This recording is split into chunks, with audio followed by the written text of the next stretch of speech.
Então esse foi assim o background, né, a ideia inicial do nosso projeto. Vamos partir das formigas, mas ao mesmo tempo, e aí conversando com o professor Fábio Nascimento, que é aqui do Departamento de Biologia e que é nosso colaborador também no projeto, ele vem trabalhando com abelhas sem ferrão. Então nós nos perguntamos, será que também são insetos sociais, que vivem em colônias com muitos indivíduos, tem fonte de alimento, tem um material ali rico e que pode estar suscetível a infecções também. Como é que será que eles se protegem? Na verdade, nesse trabalho, o que nós vimos, né? E foi para uma abelha, né, uma espécie, que é a Scaptotrigona depilis, que precisa se alimentar de um fungo para poder sofrer metamorfose. Então fizemos um trabalho bastante exaustivo de isolamento desse micro-organismo e de outros, e aí pudemos caracterizar, assim, sem dúvidas, qual era o fungo. E depois, então, a nossa pergunta era, mas por que, né, que a larva precisa? O que será que nós vamos conseguir identificar o que esse fungo está fornecendo para a larva? Fizemos algumas imagens do fungo, então microscopia, de fluorescência e tudo mais, e vimos que esse fungo acumulava umas organelas lipídicas, né? Era possível ver isso, a gente tem a foto no paper, né?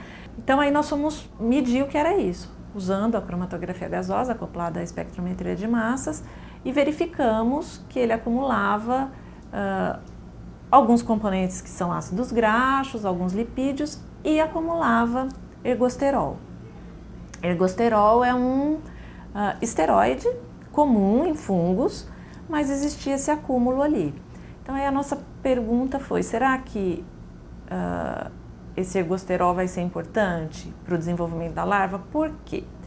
O inseto, para passar, né, ele tem o ovo, vai eclodir, tem a larva, depois ela vai se transformar em pupa, sofrer metamorfose e depois no jovem adulto. O ergosterol, esse esteroide, poderia ser precursor de hormônios que o inseto usa para sofrer metamorfose. Porém, os insetos não são capazes de biosintetizar esses hormônios, eles precisam usar precursores na dieta.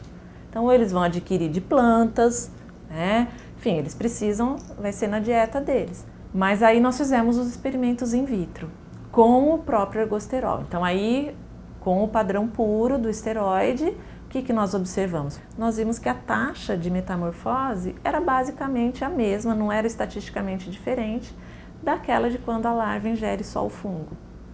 Então, evidenciando que o fator, né, nutricional, hormonal aí que o fungo está conferindo é a produção desse esteroide e que, muito provavelmente, ele está sendo usado como precursor para a síntese dos hormônios que vão sinalizar a metamorfose.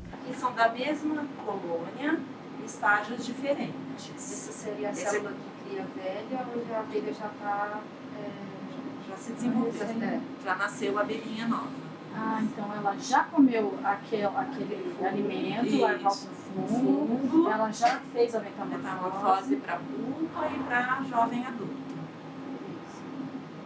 Na verdade, o que é interessante? A gente está descrevendo, a gente está entendendo o que está acontecendo na natureza. Então agora nós descrevendo essa descrição, né, de que o fator importante é o esteroide, nos ajuda em algumas coisas. A primeira, além de entender o sistema, a gente pode agora entender um pouco mais, ou tentar entender um pouco mais, o problema de declínio das populações de abelha.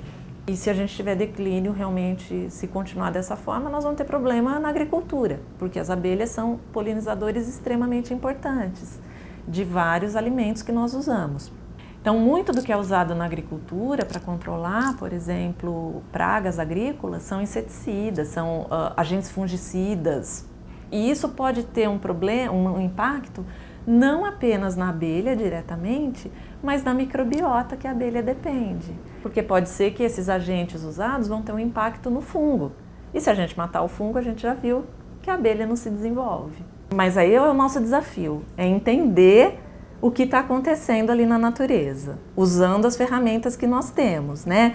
Costumo dizer assim, é difícil, nós nunca vamos mimetizar exatamente o que acontece na natureza dentro do laboratório, mas nós podemos ter ideias de partes, né? Mimetizar uma parte do que está acontecendo ali para entender aquele sistema. E aí, entendendo, quem sabe a gente pode usar esse conhecimento para o nosso benefício, né, e para o benefício da natureza também, que tem um benefício de preservação, né? A gente só consegue preservar se nós conhecermos.